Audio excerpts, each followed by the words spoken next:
And then I do have a question for the both of you guys. So, I Mhm. mean, in terms, obviously, one of the kind of hottest topics of debate has been like, what do we do with the police system, right? So, obviously, Minneapolis, I mean, they disbanded it all. Not was it Minneapolis? Yeah, it was Minneapolis. Minneapolis, yeah. Yeah, so they disbanded it all together, right? I mean, what's that going to look like? Obviously, I don't know. So, I wanted to kind of get your take on if you guys actually think the police system can be reformed, or whether you feel like kind of it needs to be disbanded altogether. But before I actually do that, I wanted to read something to you guys from an article from Vox, which really just like blew me away. Mm. And so like this was to me, like, don't get me wrong. I mean, this, I guess when you kind of look at it, it's not that crazy, but just to kind of hear it from people who are in the system and who actually like pretty much are, what would you even call them? I guess they're pretty much experts on policing and, people who have been there for ages. I mean, to kind of hear it from their mouth to me has just been like, whoa, like what a revelation.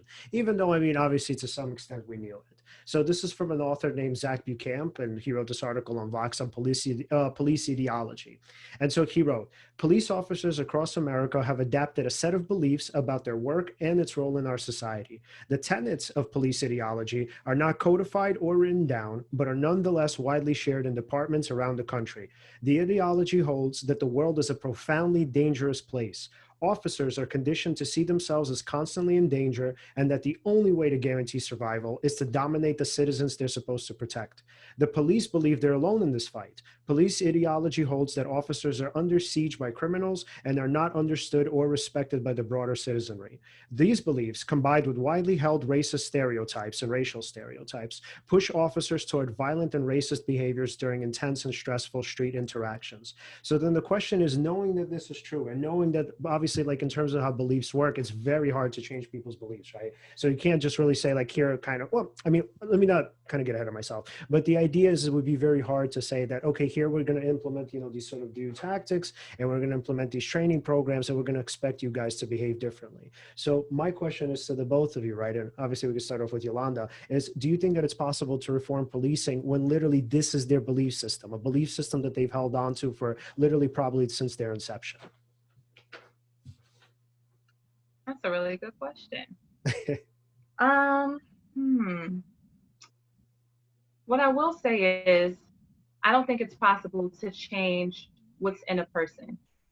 I don't think it's our responsibility to go ahead and try to change what's inside of a person. I think that there should be consequences for bad actions.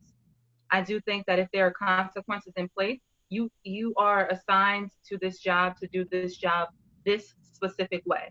We're going to clearly define what this role is and how you do it. Anything outside of that has a consequence, which currently it does not. I don't care if I don't care if you don't like me. But if your job is to keep me safe and I call and I say, hey, I'm in danger, you have an obligation to protect me, no matter what you feel about me. It's not my job to try to say, hey, I want you to love me. I want you to see me as your equal. I want you to, that's not my job. And I don't think that it's possible for any of us, we'll be talking until we're blue in the face, to try to change what is deeply rooted inside of people. And we shouldn't have to. What you feel deeply inside of you should, if this is a job that conflicts what you feel internally, then don't do that job. But as long as you have that job, there should be consequences and a certain standard that you have to uphold. And anything outside of that standard, then you should be let go. And I think as far as defunding the police, and defund them. But then you also run into the issues like you have in Atlanta right now, where police are not coming out to support or to help um, in matters that police are being called for. If it's not for an officer down type of situation, they're not coming. So you can defund the police, but then that opens up, and I'm not saying that you should or should not, but I'm just saying that it opens up another layer to the problem. Now police are not showing up. Police are not coming. Well, you wanted to defund us, so sorry, we're not staffed enough to come for the shooting. We're not staffed enough to come for the home invasion or to come for the carjacking. It opens up more issues. And again, I'm not saying that you should or should not do it. I just think that there should be a standard in consequences for any action that is deemed outside of what you should be doing. Now, fish rots from the head. So if we have to change around leadership, then absolutely. You start at the highest level first and weed out the ones that needed to be weed out. And then anyone who is resisting or going against what the new standard is, that lets you know that this is a person who's going to be problematic and who needs to go.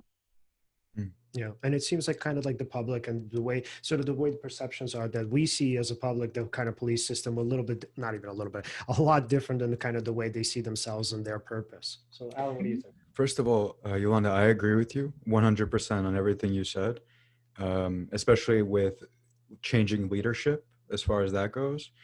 I think that who the leader is says a lot about how the people under that leader act, right? And I think it's important to know who these leaders are, for maybe even the public to be kind of involved with who's in charge of these precincts and all of that. I think it is really hard to change what's inside of a person. That's definitely something that's a huge challenge, and maybe something that we shouldn't even really look at. But I do think that if training was better, let me say this before, actually. I think vetting how you pick somebody to be a police officer is really important. Like, it's got to be harder to become a police officer. I think I forgot where I heard this from. I think it was there's this guy Jocko Willink. He was on Joe Rogan's podcast. He's a former Marine, and his take on it was that if I remember correctly, that to be in the police, to become a police officer is easier than it is to get into the army. And he's saying that it has to be at least as hard as that to, kind of pick people who are really qualified for the job. That's one thing he said. Two, that I agree with is you need like to go over training with them as much as possible. Like, you can't just have training once every several months or something. It has to be something that's like a weekly thing, just to kind of get people in the right headset, teach them about having, emotional strength, not to be so reactive. Because it's weird if somebody is so reactive and they're so quick to violence and all this stuff. That changes the way an interaction goes from the get-go, from the start. And that can lead interactions into the worst possible places.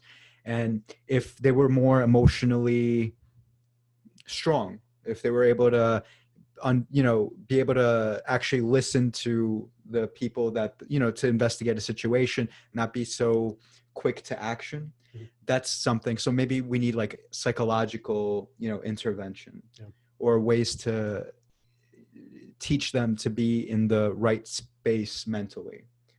And on your point, what I never understood was there were like these stories that came out recently, maybe not that recently, maybe sometime just in the past year, about like how they found different sort of social media posts of like officers about like the KKK and stuff.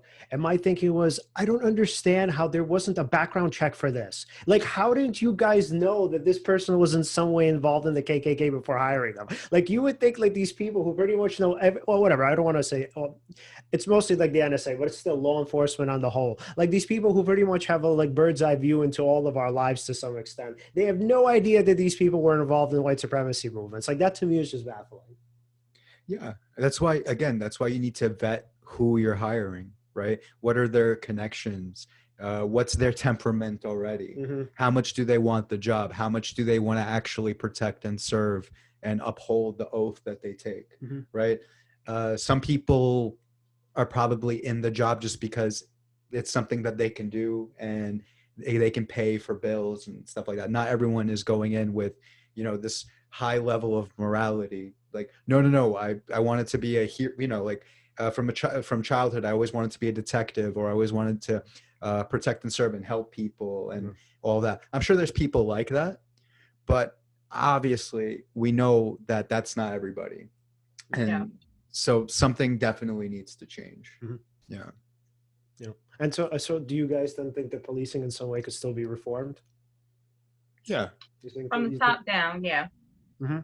So I want to read something else to you guys, because this is, I think, going to sort of put a little sort of icing on top of what I was saying before. So this is a little bit about the history of policing. So policing in the United States has always been bound up with the color, within the color line. So in the South, police departments emerged out of the 18th century slave patrols, bands of men working to discipline slaves, facilitate their transfer between plantations, and catch runaways. In the North, professional police departments came up as a response to a series of mid-19th century urban upheavals, many of which, like the 1834 New York anti-abolition riot, had their origin in racial strife.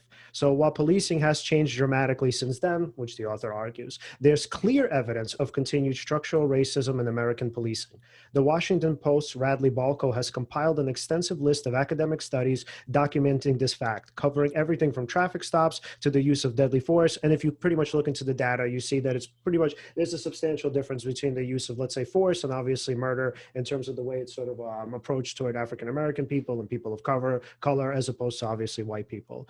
And then he says, research has confirmed that this is a nationwide problem involving a significant percentage of officers. So, right, so we talk about sort of like the idea of like these bad apples, but what the studies are actually showing is that when we're talking about violence, especially with violence toward colored people, and especially with toward people of color, and especially toward Black people, the idea is that it's systemic, right? That it's widespread. It's not just, maybe 1-2% of the police population.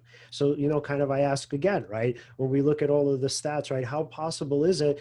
Obviously, we need people to protect us to some extent, right? But does that actually entail the police departments as they stand now? I don't know.